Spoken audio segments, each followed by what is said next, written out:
Hi viewers, how are you all? This Poondu Kolambu is a very special item in the Chettinad cuisine. This Poondu Kolambu was regularly prepared in our houses when we were young, and I have also maintained it in my way of cooking. I prepare it at least once a month.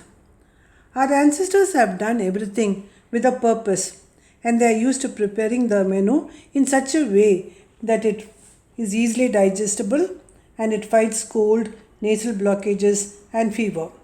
If you do this Kolambu once a month, you will know the difference. It will keep you fit and healthy. Believe me. Now let's start preparing the Kolambu. In the description column below this video, I have given the quantity of the ingredients needed to prepare the Poondu Kolambu. Now let us see the ingredients.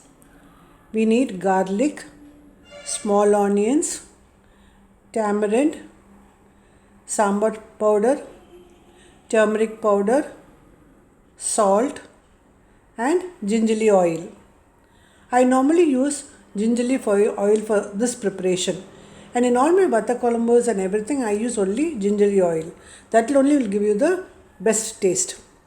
And for seasonings we need mustard seeds, urad dal, peppercorns, and sombu. Come, let's see the various steps how to prepare this Kolambu.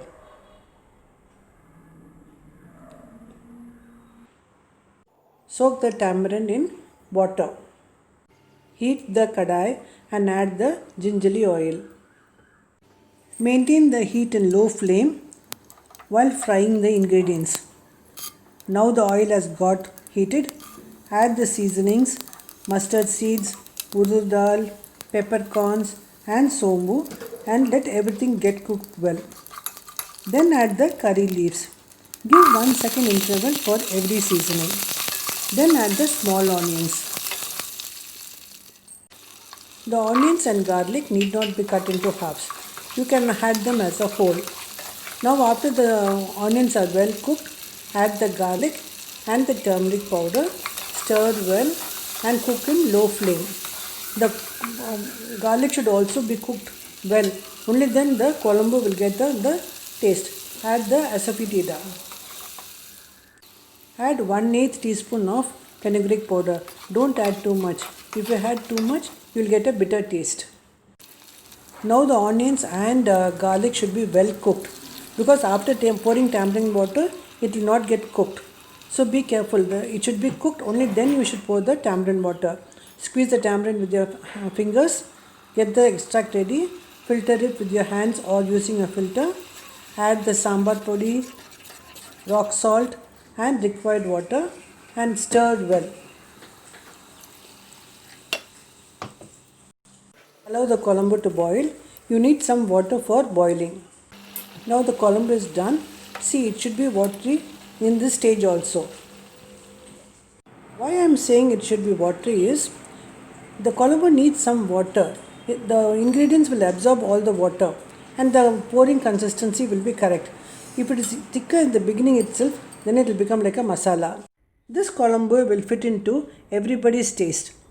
If you want to take it spicy, you can add 2 or 3 ladles extra to your food and take it.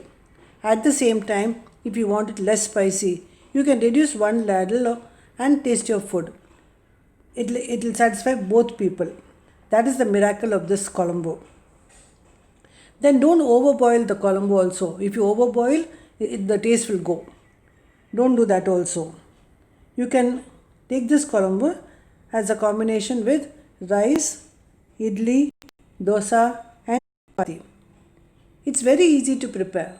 Once you know the techniques, then it's very, very easy. Oh, the dish looks yummy and it suits my tummy. I should not say this. You should say yummy and it suits my tummy after preparing it. Thank you for watching. If you like my videos, don't forget to subscribe, comment, and share with all your friends and relatives.